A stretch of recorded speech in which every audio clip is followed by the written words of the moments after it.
മക്കളെ എല്ലാവർക്കും നമസ്കാരം. എല്ലാവരും സുഖമായിട്ടിരിക്കുന്നു വിശ്വസിക്കുന്നു. കണ്ടില്ലേ, ഇന്ന് ഞാൻ നിങ്ങളോട് ഷെയർ ചെയ്യുന്നൊരു കൊഞ്ച് പുളിയാണ്. കൊഞ്ച് പുളി എന്നാണ് ഞാൻ പറയുന്നത് കേട്ടോ. വളരെ ടേസ്റ്റാണ്. എന്തിൻ്റെ കൂടെ വേണമെങ്കിലും കഴിക്കാം.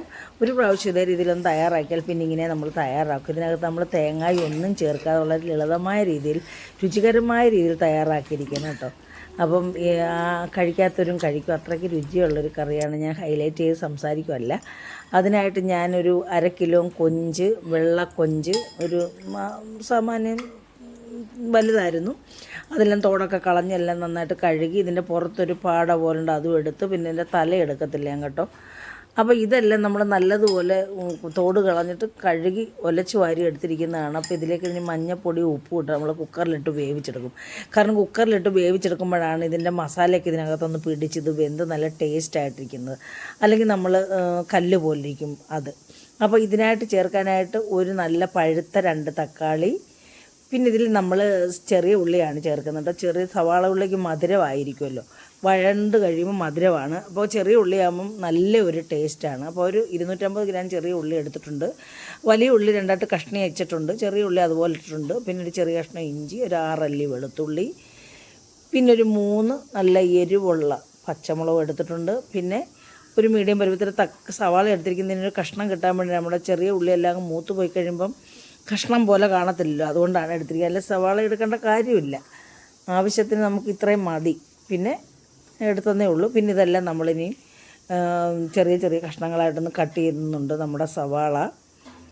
എന്നിട്ട് നമുക്ക് പിന്നെ ഇതൊന്ന് കട്ട് ചെയ്തെടുക്കാം. എന്നിട്ട് ഇതിൻ്റെ രണ്ടായിട്ട് കട്ട് ചെയ്തിട്ട് ഇതിൻ്റെ മുഖഭാഗവും കട്ട് ചെയ്ത് കളയണം.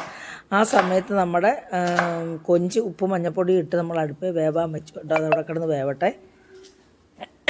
എന്നിട്ട് നമ്മൾ ഇതും ഇഞ്ചി ഇന്നാണ്ട് ഇതേ രീതി ചെറിയ ചെറിയ പീസസായിട്ട് നമ്മൾ കട്ട് ചെയ്തൊന്ന് ചതച്ച് വെക്കുന്നുണ്ട് കേട്ടോ. പിന്നെ പച്ചമുളകും അതുപോലെ തന്നെ 4ആയിട്ട് കട്ട് ചെയ്യുന്നുണ്ട്. എന്നിട്ട് കുറുകയായിട്ട് അങ്ങനെ 4ആയിട്ടും കട്ട് ചെയ്ത്.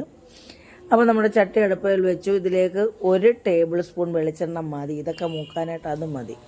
അപ്പോൾ ഈ വെളിച്ചെണ്ണ ചൂടാകുമ്പോൾ നമ്മളിതിലേക്ക് തക്കാളി ഇട്ടൊന്ന് മൂപ്പിച്ചെടുക്കുന്നുണ്ട്. കാരണം ഇതിൻ്റെ തൊലി കളയാനും പിന്നെ ഇത് നല്ല ഒരു ടേസ്റ്റും ആയിരിക്കും എണ്ണയ്ക്കകത്ത് ഇങ്ങനെ മൂപ്പിച്ചെടുക്കുമ്പോൾ. നമുക്ക് തൊലി കളയാൻ വേണമെങ്കിൽ ചൂടുവെള്ളത്തിൽ വേണമെങ്കിൽ ഇട്ടെടുക്കാം. ഞാനിതിപ്പം ഇങ്ങനെയാണ് എടുക്കുന്നത്, എനിക്കിതാണ് ഇഷ്ടം കേട്ടോ. അപ്പോൾ നമ്മൾ തൊലി കളയണം. നമ്മൾ നിരന്തരം തക്കാളി ഉപയോഗിക്കുമ്പം നമ്മൾ തൊലി ഉപയോഗിച്ചാൽ തന്നെ നമുക്ക് കിഡ്നി സ്റ്റോണൊക്കെ ഉണ്ടാകാനുള്ള സാധ്യതയുണ്ട്. അതുകൊണ്ടാണ് നമ്മൾ ഈ തൊലി നീക്കം ചെയ്യുന്നത്. അപ്പോൾ അത് നമുക്ക് തണുക്കാനായിട്ട് മാറ്റി. പിന്നെ ഈ ചൂടായ എണ്ണയിലേക്ക് നമുക്ക് 1/2 ടീസ്പൂൺ കടുക് ഇട്ട് കൊടുക്കാം. കടുക് ഇട്ട് പൊട്ടിയതിന് ശേഷം നമ്മളൊരു 1/4 സ്പൂൺ പെരിഞ്ജീരകം ചേർക്കുന്നുണ്ട്. പെരിഞ്ജീരകവും ചേർത്ത് മൂത്ത് കഴിയുമ്പോൾ ഇഞ്ചി, ചതച്ച ഇഞ്ചി അങ്ങോട്ട് ഇട്ട് കൊടുക്കും. ഇഞ്ചി ഇട്ട് കൊടുത്ത് ആവശ്യത്തിന് കറിവേപ്പിലയും ഇട്ട് കൊടുത്ത് വേണമെങ്കിൽ നമുക്ക് 2 വറ്റൽമുളകും ഇട്ട് കൊടുക്കാം. ഞാൻ അത് ഇട്ടില്ല ഇപ്പം കേട്ടോ. അപ്പോൾ നമ്മൾ അതിന് ശേഷം നമ്മുടെ ചെറിയ ഉള്ളിയെല്ലാം ഇതിലേക്ക് അങ്ങ് ഇട്ട് കൊടുക്കുവാണ്. ചെറിയ ഉള്ളിക്കാണല്ലോ മൂപ്പ് കൂടുതൽ.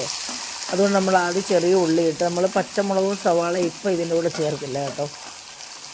അപ്പോൾ നമ്മളിതിനകത്ത് ഇട്ട് നന്നായിട്ടൊന്ന് വഴറ്റി മൂപ്പിച്ചെടുക്കാം. പകുതി മൂപ്പാകുമ്പോഴേ നമ്മൾ സവാള ഉള്ളി ചേർത്ത് കൊടുക്കത്തുള്ളൂ. ഉള്ളി മുക്കുന്ന സമയത്ത് നമ്മുടെ തക്കാളിയുടെ തണുപ്പൊക്കെ ചൂടൊക്കെ മാറി തണുത്തിട്ടുണ്ട്. നമ്മളതിൻ്റെ സ്കിന്നെല്ലാം നീക്കം ചെയ്തതിന് ശേഷം നമുക്ക് ഇതിൻ്റെ മുഖഭാഗത്തുള്ള ഞെടുപ്പ് ഭാഗം കട്ട് ചെയ്ത് കളഞ്ഞിട്ട് നമുക്ക് 4ആയിട്ട് കട്ട് ചെയ്യാം. കട്ട് ചെയ്തിട്ട് നമ്മൾ മിക്സിയിലിട്ട് ഒന്ന് അടിച്ച് എടുത്ത് മാറ്റി വെക്കണം.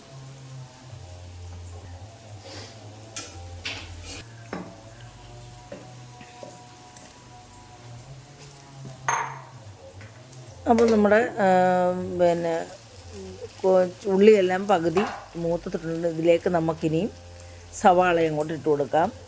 നമ്മൾ പച്ചമുളക് അപ്പോഴും നമ്മളിടില്ല, ലാസ്റ്റ് ഇടുകയുള്ളൂ.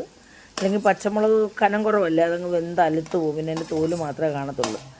അങ്ങനെ നമ്മൾ അതിലേക്ക് വെളുത്തുള്ളിയും കൂടി ഇട്ട് കൊടുത്ത് ഇതെല്ലാം കൂടെ ചേർത്ത് സാധാരണ നമ്മൾ ചെയ്യുന്ന പോലെ 1/4 സ്പൂൺ ഉപ്പും കൂടെ ഇതിനകത്ത് ചേർക്കുന്നുണ്ട്. നമ്മുടെ ഈ സവാള ഉള്ളി മൂത്ത് കിട്ടാനായിട്ട്. പിന്നെ അതിനകത്ത് ഉപ്പും പിടിക്കുമല്ലോ, അതിന് വേണ്ടി 1/4 സ്പൂൺ 1 ഉപ്പ് ചേർത്ത് കൊടുത്തു. എന്നിട്ട് നമ്മൾ കൂട്ടി യോജിപ്പിച്ച് നന്നായിട്ടിത് മൂപ്പിച്ച് എടുക്കുന്നുണ്ട്. അപ്പം ഇങ്ങനെ ചെയ്താലാണ്, ഈ ചെറിയ ഉള്ളി ചേർത്ത് ഇങ്ങനെ ചെയ്താലാണ് ഈ കറിക്ക് ടേസ്റ്റ്. പിന്നെ നമ്മൾ കൊഞ്ച് പ്രത്യേകം വേവിക്കുമെന്ന് പറഞ്ഞാൽ ഇതേ രീതിയിൽ ഇതിനകത്തിട്ട് മൂപ്പിച്ചാൽ നമ്മുടെ കൊഞ്ചങ്ങ് കട്ടി പിടിക്കും. കൊഞ്ചിന് വലിയ വേവില്ലല്ലോ. ഒരു വിസിലടിച്ച് നമ്മൾ സിമ്മാക്കി വെച്ചിരുന്ന് തണുത്ത് കഴിയുമ്പോൾ എടുത്ത് നന്നായിട്ട് ആ കൊഞ്ച് വെന്തിരിക്കും. അതുകൊണ്ടാണ് നമ്മൾ കുക്കറിലിട്ട് കൊഞ്ച് വേവിക്കുന്നത് കേട്ടോ. അപ്പോൾ അങ്ങനെ ചെയ്ത് നോക്കണം. അപ്പോൾ നമ്മുടെ സവാളയും ചെറിയ ഉള്ളിയും എല്ലാം നന്നായിട്ട് മൂത്ത് വന്നിട്ടുണ്ട്. ഇതിലേക്ക് ഞാനിനിയും പച്ചമുളക് ഇട്ട് കൊടുക്കണം. അപ്പോൾ ഇതങ്ങ് അലുത്ത് പോത്തില്ല. അപ്പോൾ ഇത് ഇത്രയും സാധനം കൂടെ മൂപ്പിച്ച് എല്ലാം നന്നായി മൂത്ത് വന്ന് കഴിയുമ്പം എല്ലാം വന്നിട്ടുണ്ട്. പച്ചമുളകൊക്കെ നന്നായിട്ട് മൂത്തു. ഇനി ഇതിലേക്ക് നമുക്ക് നമ്മുടെ മസാലക്കൂട്ടുകളൊക്കെ ചേർത്ത് കൊടുക്കുക. 1 സ്പൂൺ മഞ്ഞൾപ്പൊടി, 1 ടീസ്പൂൺ മല്ലിപ്പൊടി, ഇത്രയും മതി കേട്ടോ 1/2 കിലോ കൊഞ്ചിന്. പിന്നെ 1 ടീസ്പൂൺ പിന്നെ നമ്മുടെ മസാല, ചിക്കൻ മസാല ഞാൻ ചേർത്ത് കേട്ടോ. പിന്നെ 1/4 സ്പൂൺ ഗരം മസാലയും കൂടെ ചേർക്കുന്നുണ്ട്. അപ്പോൾ ഇതെല്ലാം കൂടെ ഒന്ന് മൂപ്പിച്ച് കഴിഞ്ഞാൽ ഞാൻ മുളക് പൊടി ചെറുമുളക് പൊടിക്ക് ഇച്ചിരി മൂപ്പ് കുറവാണ്. നൈസായിട്ട് അങ്ങ് പൊടിഞ്ഞുകൊണ്ടായി കരിഞ്ഞു പോകും. ഇതിൻ്റെ കൂടെ ഇട്ടാൽ അങ്ങ് കരിഞ്ഞ് പോകും. അതുകൊണ്ട് പിന്നെ ഇത് മൂപ്പിച്ച് കഴിഞ്ഞാണ് നമ്മൾ 2 ടീസ്പൂൺ മതി കേട്ടോ മുളക് പൊടി. നമ്മളിതിലേക്ക് 1/4 സ്പൂൺ കുരുമുളക് പൊടി നമ്മുടെ ടേസ്റ്റിനനുസരിച്ച് ചേർക്കാം കേട്ടോ. അപ്പം ആവശ്യത്തിന് കുരുമുളക് പൊടി, മുളക് പൊടി, നല്ല എരിവുള്ള പച്ചമുളക് ആകുമ്പോൾ ഇത്രയും എരിവ് മതി നമുക്ക് 1/2 കിലോ കൊഞ്ചിന്. അപ്പോൾ ഇതെല്ലാം നന്നായിട്ട് നമ്മുടെ മസാലകളെല്ലാം നന്നായിട്ട് മൂത്ത് ഇട്ടുണ്ട്. നല്ല മണവും വരുന്നുണ്ട്. ഈ സമയത്ത് നമ്മൾ തക്കാളി ചേർക്കുമ്പം പുളി ചേർക്കേണ്ട കാര്യമില്ല. പക്ഷെ പഴുത്ത തക്കാളിയാണ് നമ്മൾ 1 നെല്ലിക്ക വലുപ്പത്തിലുള്ള പുളി വാളംപുളി എടുത്ത് വെച്ചായിരുന്നു കേട്ടോ. അതിൻ്റെ ശകലം 1 ടീസ്പൂൺ കണക്കാക്കി ഞാൻ ചേർത്തുള്ളൂ. നമ്മുടെ ഇഷ്ടത്തിന് ചേർക്കാം പുളി. അപ്പോൾ ആ പുളിയും കൂടെ ചേർത്ത് ഇതെല്ലാം ഒന്ന് കൂട്ടി ഇളക്കിയിട്ട് നമ്മളിതിലേക്ക് ആവശ്യത്തിന് വെള്ളം ഒഴിച്ചു കൊടുക്കും.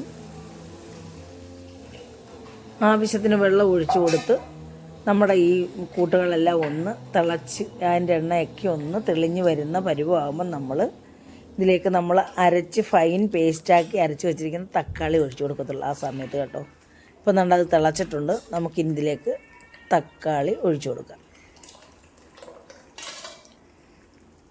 എന്നിട്ട് നമ്മൾ പാത്രം മിക്സി കഴുകിയും കൂടെ അങ്ങോട്ട് ഒഴിച്ചു കൊടുക്കുന്നുണ്ട് കേട്ടോ.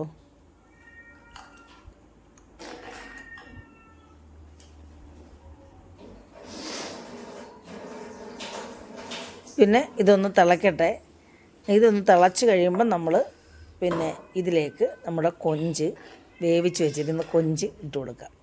അപ്പോൾ ആ വെന്ത കൊഞ്ച് ഈ അരപ്പെല്ലാം കൂടെ പെട്ടെന്ന് പിടിക്കാൻ നല്ലതാണ്. അല്ലാതെ നമ്മൾ വേവാതെ പച്ചക്കിട്ടാൽ എണ്ണയ്ക്കകത്ത് വഴട്ടുമ്പം അനുഭവം ഉണ്ടായിട്ടുണ്ട്, കല്ല് പോലെ ആകും കേട്ടോ. അതുകൊണ്ടാണ് ഞാൻ ഇങ്ങനെ വേവിച്ച് ഇങ്ങനെ ചെയ്യാറുള്ളൂ കേട്ടോ. വളരെ ടേസ്റ്റാണ് കേട്ടോ. ഞാനങ്ങനെ കൊഞ്ചൊന്നും കഴിക്കത്തില്ല. പക്ഷേ ഈ കറി ഞാൻ ആസ്വദിച്ച് കഴിച്ചു കേട്ടോ. അത്രയ്ക്ക് രുചിയുള്ള ഒരു കറിയാണ്. ഞാൻ ഹൈലൈറ്റ് ചെയ്ത് സംസാരിക്കുമല്ല കേട്ടോ.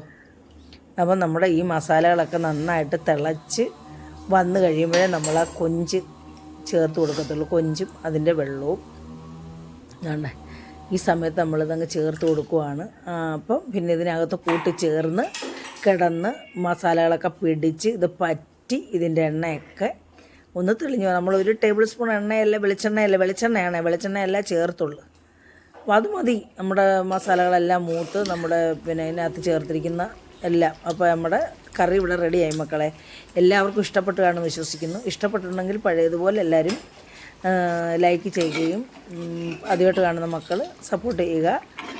അപ്പോൾ മക്കളെ അടുത്ത ഒരു നല്ല വീഡിയോ ആയിട്ട് വരുന്നവരെയും എല്ലാവർക്കും എൻ്റെ നന്ദി, നമസ്കാരം.